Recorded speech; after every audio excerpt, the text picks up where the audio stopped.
తెలంగాణలో రెండో విడత గ్రామ పంచాయతీ ఎన్నికల పోలింగ్ ప్రక్రియ ముగిసింది.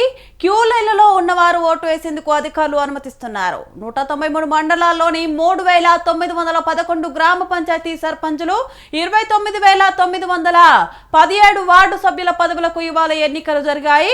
12,782 మంది సర్పంచ్ పదవులకు, 71,071 మంది వార్డులకు పోటీ పడుతున్నారు. కాసేపట్లో వారి భవితవ్యం తేలిపోనుంది. మధ్యాహ్నం 2 గంటల నుంచి ఓట్ల లెక్కింపు ప్రారంభించి ఫలితాలను ప్రకటిస్తారు. ఆ తర్వాత వార్డు సభ్యులతో సమావేశాలు నిర్వహించి ఉప సర్పంచ్ని ఎన్నుకుంటారు.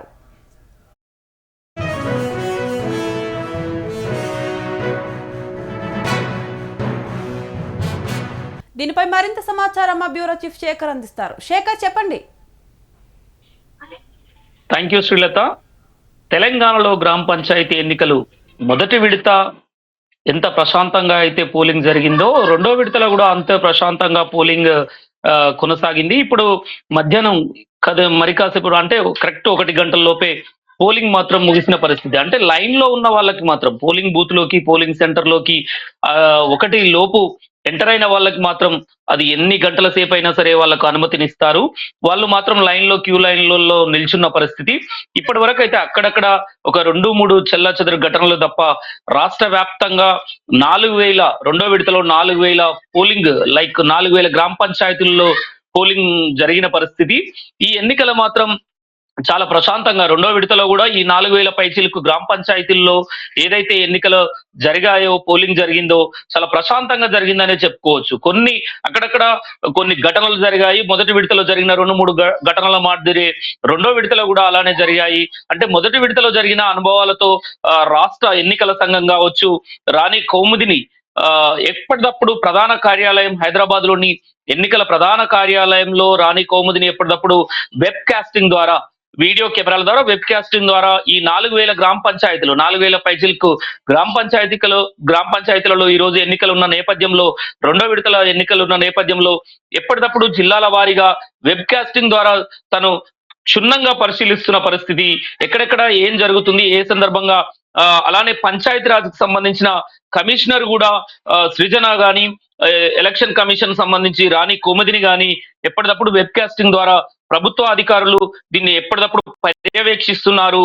ప్రధాన కార్యాలయం నుంచి, ఎన్నికల ప్రధాన కార్యాలయం నుంచి ఈ 4,000 గ్రామ పంచాయతీలు ఏదైతే రెండో విడతలో 4,000 పైచిలకు గ్రామ పంచాయతీలో ఈ రోజు ఎన్నికలు కొనసాగుతున్నాయో దాన్ని మాత్రం ఉదయం 7 గంటల నుంచే సాగిన పరిస్థితి. అక్కడక్కడ కొన్ని జిల్లాల్లో, ఆదిలాబాద్ లాంటి కొన్ని అంటే మారుమూల గ్రామాల్లో లాంటి జిల్లాల్లో మాత్రం, మండలాల్లో, గ్రామాల్లో, తాండాల్లో కొన్ని గ్రామాల్లో మాత్రం చలి తీవ్రత ఎక్కువగా ఉండడంతో ప్రజలు ఓటేయడానికి కొంత మధ్యాహ్నం అంటే 10 తర్వాతనే ఎక్కువగా బయటకు వచ్చినట్టయితే కనబడ్డది.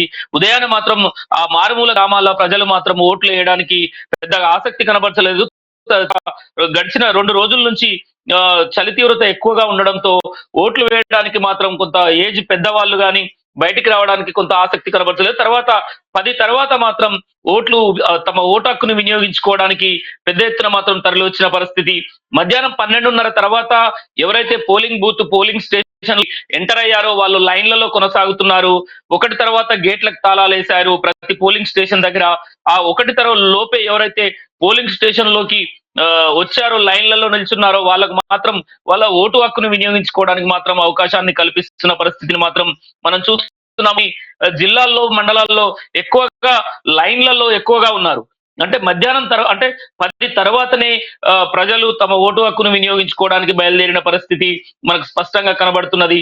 అలానే కొన్ని జిల్లాల్లో కొంతమంది కలెక్టర్లు ఒక స్పెషల్ గా పోలింగ్ బూతుల్ని ఎంతో అందంగా తీర్చిదిద్ది జనాలను ఆకర్షించే విధంగా వాళ్ళు ఒక కొత్త ప్రయత్నం, మోడల్ బూతులుగా క్రియేట్ చేశారు. ఒక మంచి ఆహ్లాదకరమైన వాతావరణాన్ని క్రియేట్ చేస్తూ ఆ పోలింగ్ బూత్లను రంగురంగుల పేపర్లతోటి, రకరకాలుగా పూలతోటి వాళ్ళు అలంకరించిన పరిస్థితి, స్వాగతం ఏర్పాటు చేసిన పరిస్థితిని మనం కొన్ని పోలింగ్ బూతులతో రాష్ట్ర వ్యాప్తంగా కొంత ఆకర్షణగా ఉన్న పరిస్థితి మాత్రం కనబడుతున్నది. అంటే ఇప్పటికైతే మధ్యాహ్నానికి వరకు 11 వరకు మాత్రం 87% నమోదైన పోలింగ్ చూసుకున్నట్లయితే, ఇప్పటికే ఎన్నికల సంఘం కూడా గతంతో పోల్చుకున్నట్లయితే గ్రామాలలో అంటే మొదటి విడత కన్నా రెండో విడతలో మాత్రం కొంత ఇంకా మెరుగైన పరిస్థితి. తమ ఓటు హక్కును వినియోగించుకోవడానికి ముందుకొస్తున్న పరిస్థితి. ఈ 4,000 పైచిలకు ఏదైతే గ్రామ పంచాయతీ ఎన్నికలు ఉన్నాయో ఈ రోజు, అందులో అభ్యర్థులు ఎవరైతే ఉన్నారో అందులో ఒక 120కి పైగా ఏకగ్రీవమైన పరిస్థితి అయితే కనబడ్డది. వార్డు మెంబర్లను కూడా పెద్ద ఎత్తున అంటే ఈ రోజే ఏదైతే ఇప్పుడు మధ్యాహ్నం 2 గంటల తర్వాత మాత్రం ఎవరైతే ఈ 4,000 మంది గ్రామ పంచాయతీ సర్పంచ్ అభ్యర్థులు వాళ్ళ భవిత్వం మాత్రం 2 గంటల తర్వాత కౌంటింగ్ ఓట్ల ఆ బ్యాలెట్ పేపర్ల లెక్కింపు మాత్రం ప్రారంభం కాబోతుంది. 2ంటికి ప్రారంభిస్తారు. ఈ రోజే సర్పంచ్లను ఈ 4,000 పైచిలకు సర్పంచ్లను ప్రకటన చేస్తారు.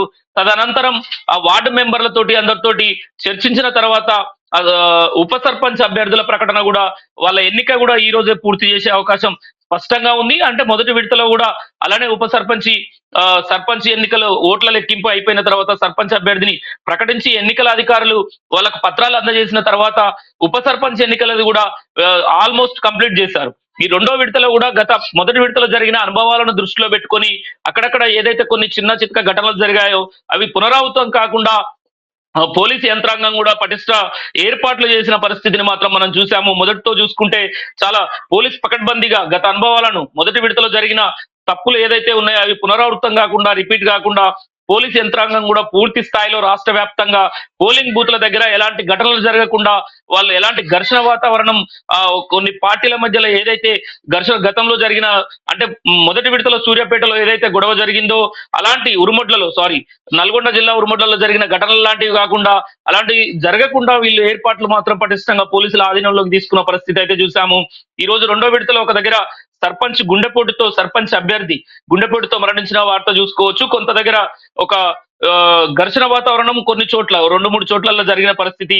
వెంటనే పోలీసులు రంగంలోకి దిగి ఎక్కడికక్కడ వాళ్ళని సద్దుమనిసి మళ్ళా ప్రశాంతంగా పోలింగ్ జరిగేలాగా ఈ వెబ్ కాస్టింగ్ ద్వారా ఏదైతే ఎన్నికల ప్రధాన కార్యాలయం నుంచి వాచ్ చేస్తున్నారో ఎప్పటికప్పుడు పోలీసులు అలాంటివి జరగకుండా వెంటనే పోలీసులకు ఎప్పటికప్పుడు ఇన్ఫర్మేషన్ ఇస్తూ వీళ్ళు సీసీ కెమెరాల ద్వారా ఏదైతే వెబ్ కాస్టింగ్ ద్వారా ప్రధాన కార్యాలయం నుంచి ఎన్నికల రాష్ట్ర స్వయంగా రాణి కౌముదిని పర్యవేక్షిస్తున్నారు. అలానే పంచాయతీరాజ్ కు సంబంధించిన కమిషనర్ కూడా సృజని కూడా ఎప్పటికప్పుడు పర్యవేక్షిస్తూ ఇతర అధికారులు కూడా ఎప్పటికప్పుడు పర్యవేక్షిస్తూ రాష్ట్రంలో నలుమూలల ఏదైతే ఈ రోజు జరుగుతున్న 2వ విడత ఎన్నికల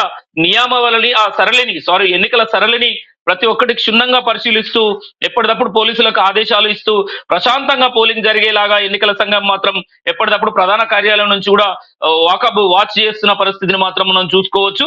అలానే రాష్ట్ర వ్యాప్తంగా 3 విడతల్లో ఏదైతే ఎన్నికలు అనుకున్నారో మొదటి విడత పూర్తయింది, 2వ విడత ఈ రోజుతో కంప్లీట్ అయింది. అంటే ఒక ఓట్ల లెక్కింపు 2ంటికి ప్రారంభం కాబోతున్నది. మరో విడత వచ్చేసి ఈ నెల 17న 3వ విడతతోటి మాత్రం రాష్ట్ర వ్యాప్తంగా గ్రామ సర్పంచ్ ఎన్నికలు ముగియనున్నాయి. ఈ 2 విడతల్లో జరిగిన అనుభవాలు కావచ్చు, 2వ విడతల్లో జరిగిన ఆ ఓటింగ్ సరళిని అంటే మొదటి విడతకి ఈ 2వ విడతకు మాత్రం ఓటింగ్ సరళి పెరిగింది, ఓటింగ్ శాతం పెరిగింది. ప్రజల్లో ఒక రకమైన మార్పుని కొంత తీసుకురాగలిగారు. జిల్లా కలెక్టర్లు నేరుగా పరిశీలిస్తూ తమ ఓటు హక్కును వినియోగించుకోవాలని చెప్పేసి ఒక అవేర్నెస్ క్రియేట్ చేస్తూ ముందుకెళ్తున్న పరిస్థితిని కూడా చూసుకోవచ్చు. అంటే కొన్ని ఊళ్ళల్లో డబ్బులు పంచడం కానీ ఎలాంటి ప్రలోభాలకు మభ్యపెట్టకుండా అలాంటి ఘటనలపైన కూడా కొంత అవగాహన కల్పిస్తూ అధికారులు కూడా ముందుకెళ్తున్న పరిస్థితి అయితే రాష్ట్ర వ్యాప్తంగా కనబడుతున్నది. ఇక 3వ విడతలో 17న జరగనున్న 3వ విడతతో రాష్ట్ర వ్యాప్తంగా తెలంగాణ రాష్ట్రంలో గ్రామ పంచాయతీ ఎన్నికలు పూర్తి కానున్నాయి. శ్రీలత, మొత్తానికైతే ఈ 2వ విడత ప్రశాంతంగా జరిగిందని చెప్పుకోవచ్చు. ఇక ఓట్ల లెక్కింపే తర్వాయి ఉన్నది. ఇప్పుడు 2 గంటల తర్వాత ఓట్ల అధికారి సర్పంచ్లను ప్రకటించి వాళ్లకు ఆ సర్పంచ్ నియామక పత్రాన్ని అందజేస్తారు. తర్వాత ఉప సర్పంచ్ కూడా ఈ రోజే పూర్తి చేస్తారు. Srilatha. Okay, thank you Shekhar.